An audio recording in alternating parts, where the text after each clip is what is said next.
This tutorial is all about how to make new user or magpapalit tayo ng password ng existing user. First is click natin yung F11 or yung pangalawa sa dulo na button. After natin i-click, lalabas tong form kung saan tayo magpipill up and gagawa ng user. First, yung username natin, for example, is si Pedro. Then, yung magiging password natin is 1. Then, yung confirm lang natin yung password which is yung 1.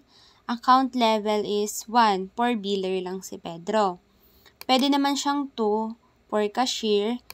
Level 3 for auditing and level 4 for another admin. Trace letter should be first 2 letter of the username. Then, click save. Okay natin. Then, lalabas na si Pedro as our new user. Paano naman kung gusto ko mag-edit ng password? Click lang natin si admin, then edit active user. Then, ilagay natin yung new password, for example, 1. Then, update lang natin. Click OK. Then, ma-update na yung password ni admin.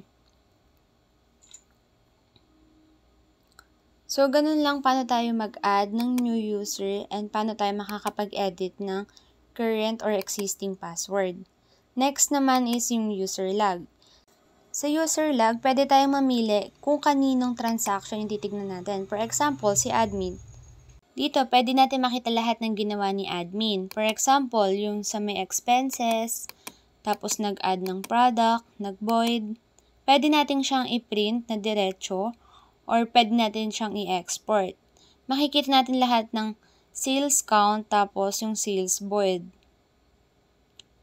Then, pwede natin siyang export via Excel file. Then, lalabas lahat dito ng action na ginawa ni admin. Don't save lang ulit natin, then okay. So, that's all. Yun ay makikita natin sa user access and user logs.